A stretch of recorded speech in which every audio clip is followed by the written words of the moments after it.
returning to Tabletop Games. I'm James. I'm Kirby. I'm Aubrey. And here today, we are going to review for you the game Abyss. Alright, Abyss is a game where an underwater world exists and the king has recently passed on. And so it is now your goal to become the new king. And the way you do that is by gaining the favor of the lords of this underwater kingdom. There are several factions. There's 5, but there's really 6, but there's 5. And if you play the game... It's a game of math. Yeah. But, so the main factions are like the crab race, the clam race, the seahorse, the jellyfish, and the political race, which I still don't know what animal that's really. Is that like a squid? Squid. That's right. It's a squid Yeah. race. There you go.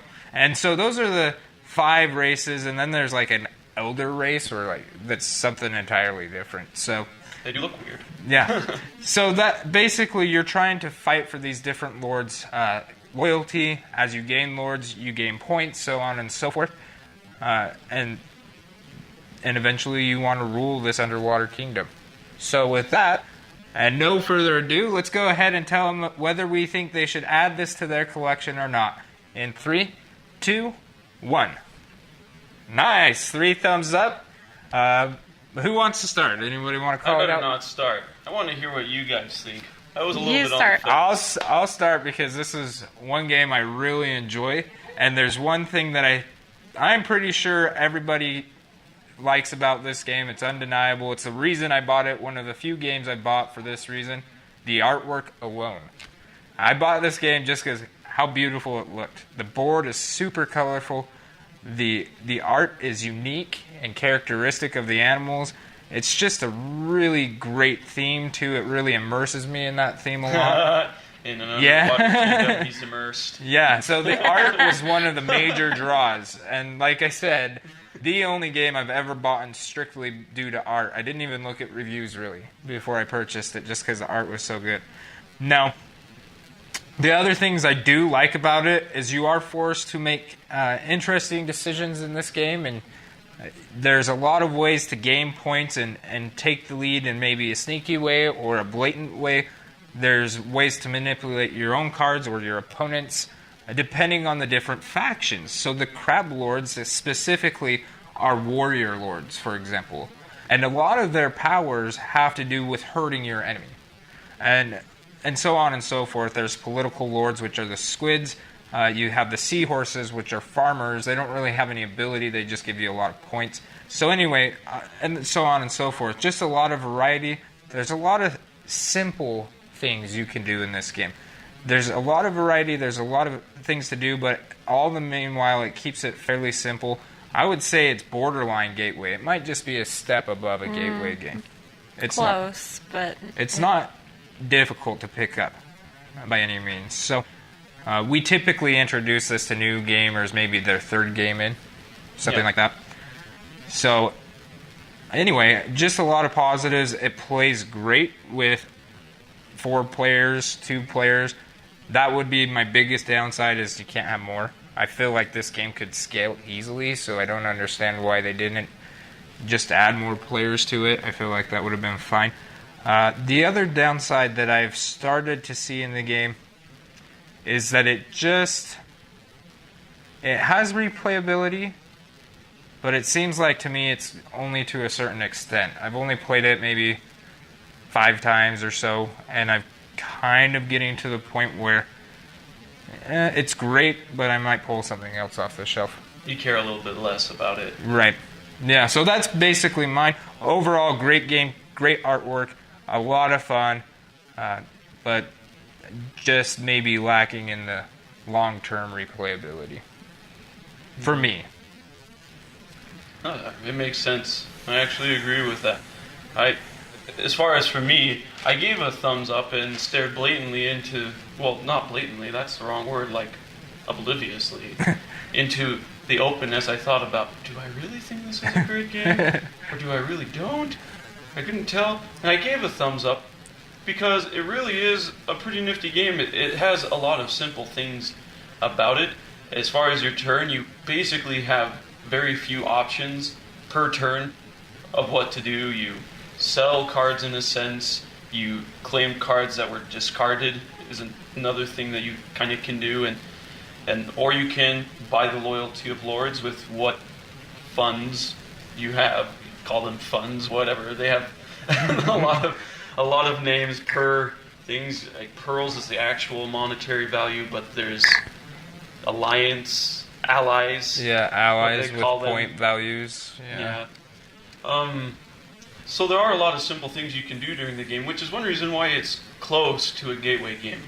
But another thing that we have noticed as we've introduced this game to people, which is a little downside, is that although people have enjoyed playing the game, the first game is always frustrating, it seems, for first-time players. Because there are these simple things where it's like, oh, I just do these things per turn. But sometimes, well, especially with the fact that all the lords have different abilities, if they have any, but most of them do.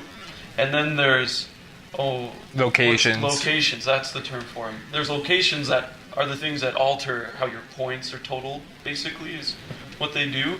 And as a first-time player, you really just have no idea what they are, unless you sit there forever and look at them. Also, even if you are competent at strategy games, you either act like you have analysis paralysis because you're reading all the cards. Some reading required. Yeah. Or you just are frustrated because you're like, well, I did this because it looked good, but if I would have known that existed, is kind of the feel that we've gotten from people. They have enjoyed it, though. It is great, and especially the second time, it is awesome once you have a grasp on all the possibilities. Yeah. But the first time is often rough. That's true. It is definitely a game that first-timers are probably going to struggle winning in, too, because they don't know, the different combinations of things. So even though the mechanics are simple, there is a great deal of complexity in the strategy of the game. Yeah. Yeah, I have to agree with that. It did take me a couple times to play it before I actually got the whole game grasped and understood. Actually, after I beat you, I beat you even when I didn't understand everything.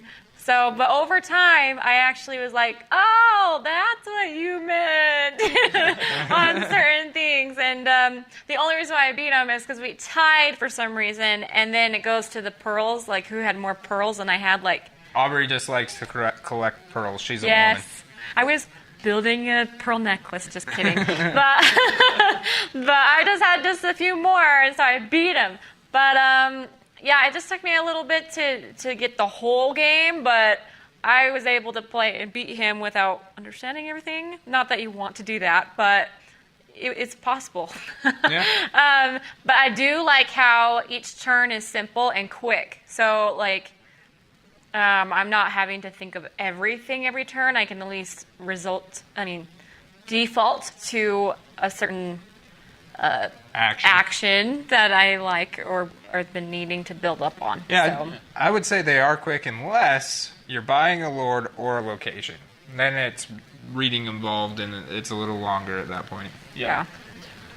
Though in many of those cases, well, maybe not purchasing a lord, because that would affect the next person's turn, but often buying a location, though it takes a lot of time to think about it, at least for me, that is something where you can kind of like, well, you guys go ahead, and I'll just be reading along the way, sort of thing. Yeah, that's true. Yeah. Because locations mainly only affect you, and they don't have like an immediate effect on everybody else, usually, sort of. Yeah, and also locations aren't bought consistently and constantly, so you're probably going to have a while before the next one comes up. Anyway, Yeah. What else is there something you didn't like about it, or? I actually enjoyed the theme of it. That's actually why I was willing to play with you more so, because you're like, oh, I heard this is great. So I was like, oh no, it's going to be so complicated. And then you showed me the inside of the box, and I was like, oh, okay, this looks cool. And See, so, artwork.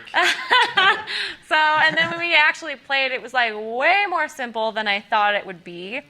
Even though it took me a couple times to get it, I was actually quite surprised how we take the one action per turn, and I liked that and enjoyed it. And I'm pretty sure it was this game, but the front of the box is different for different. That is something The face to you know see about. here is there's 5 different variants of the cover art, which is one from each race, is what it is. So that's a good point to bring up because it's all the same game. It doesn't matter which cover you get. Yeah. So I love the artwork. It's kind of fun. Kind of like Under the Sea, but like Kind of villainous. more. Little mermaid. Yeah. There you go. That's different. Yeah. So not your typical Little Mermaid theme, Very but it's impressive.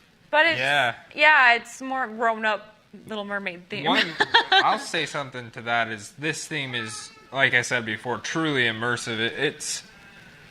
It is, yeah. Make the joke again. It's one of those themes it's one of those games that the theme is strong, very, very strong. In the gameplay and everything you do, you're feeling that. So I enjoyed it. I liked it a lot. okay. Should we show them one more time our vote? Yeah. Should you purchase this game?